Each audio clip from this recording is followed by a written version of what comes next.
Friends, very good morning to everyone. Today's subject of discussion is wolf rearrangement. This is the rearrangement in which a carbene is formed as an intermediate. This is a reaction of a carbene. What is this wolf rearrangement? This is named after the scientist Wolf who gave this reaction. It is a conversion of diazocarbonyl compound into ketene with the loss of nitrogen accompanied by 1,2 rearrangement. Here, the ketene which is formed is made to attack with nucleophiles which are weakly acidic like water, alcohol, amines to give corresponding carboxylic acid derivatives like acids, amides, etc. Or if I do not make nucleophile to attack on ketene, instead I give an alkene, it can undergo, ketene can add up to alkene to form 2 cycloaddition to give a 4-membered ring. Both are coming under the rearrangement reaction. In 1902, Wolf took diazoacetophenone and treated with silver oxide followed by hydrolysis with water, he got phenyl acetic acid. Same diazoacetophenone with silver oxide treatment followed by treatment with ammonia, he got phenyl acetamide. Acetophenone CH3CONH66H5 is acetophenone. The methyl hydrogens, one of these hydrogen is replaced by nitrogen, then I get diazoacetophenone. Diazoacetophenone, when he treated with silver oxide followed by water, he got phenyl acetic acid. Similarly, when he treated with ammonia, he got corresponding phenyl acetamide. This is Wolf rearrangement. Let us look into the mechanism of the reaction. This diazoketone which is here, the pi electrons over here moves onto this carbonyl carbon and a bond is formed, and when the bond is formed the carbonyl carbon become pentavalent. It has to maintain its tetravalency for its stability. That's a pi electrons moves onto the oxygen to give oxygen anion. When I start heating or by exposing it to UV light, I'll get corresponding oxygen anion. Oxygen anion is again unstable. It has to maintain its divalency for its stability. Though the pi electrons are given to the oxygen, it do not take, it gives back. But once it gives back, carbon become pentavalent, which is again unstable. It has to maintain its tetravalency for its stability. What it does, it gives that electrons to the R1. The R1 becomes R1 minus, which is again unstable. So what it does, this R1 along with its electron pair, it moves towards this carbonyl carbon.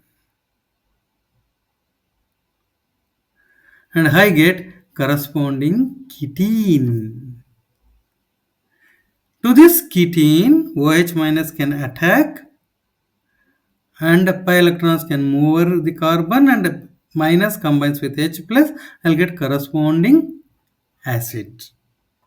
Or the ketene combines with an alkene undergo 2,2 cycloaddition to give rise to corresponding cyclic compound.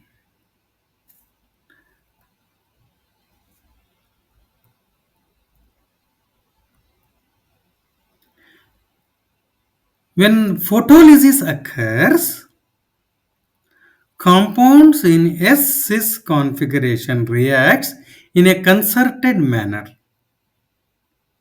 because of the fact that the living group nitrogen and R1 are in two different planes. They are anti-periplanar in nature.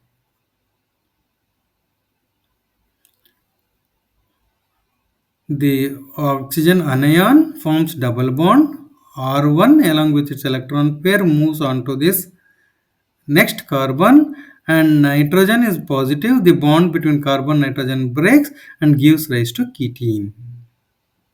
This loss of nitrogen, shift of alkyl takes place simultaneously and it gives rise to a ketene.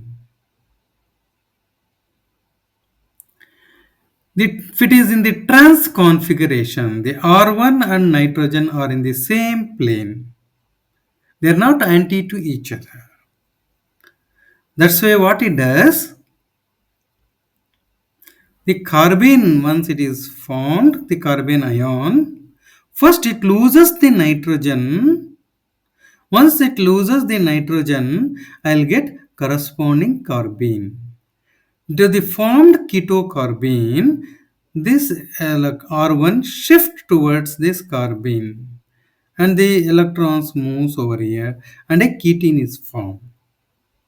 Here in trans configuration, it first loses the nitrogen to give a carbene and then the 1,2 alkyl shift occurs to give a ketene. If it is in the cis configuration, then it occurs in a single step. In both way, the rearrangement occurs. But here it occurs in a concerted fashion. If it is in a trans configuration, it occurs in a two-step process. This is the unique feature of this carbene's Wolff rearrangement.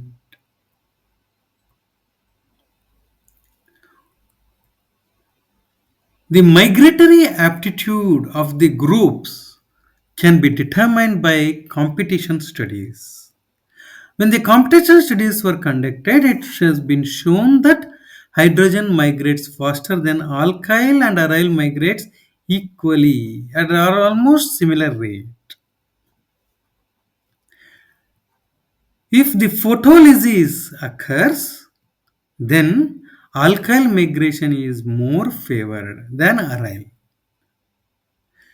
In thermolysis, aryl migration is more preferable than alkyl.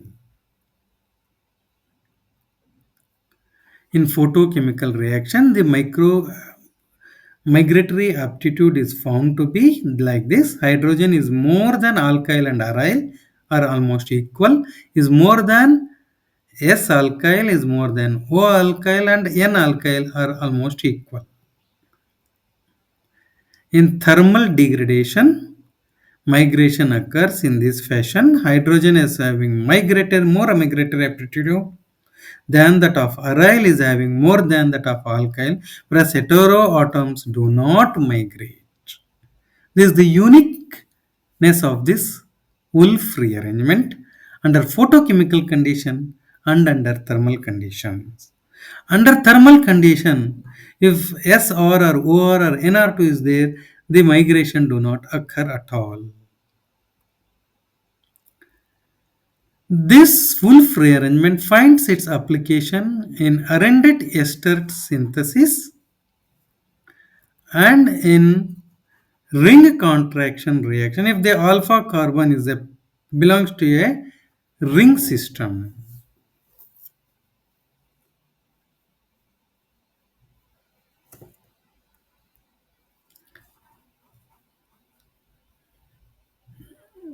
Or CH. C6H5COH. I'll convert it to acid chloride by treating with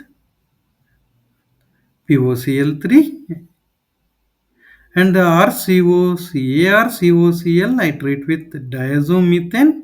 I'll get corresponding diazoketoacetophenone. This diazoacetophenone can undergo the Wolff rearrangement to give rise to corresponding phenylacetic acid. Here, the benzoic acid is converted into phenylacetic acid with one carbon extra. This is Arendite ester synthesis. If I take cyclohexanone and treat with diazomethane, I'll get corresponding diazocyclohexanone. This also can undergo Wolff rearrangement to give a cyclopentyl carboxylic acid instead of cyclohexanone. The ring contraction has occurred. These are the applications of Wolff rearrangement. Next class we can deal with other aspects of the organic reactions.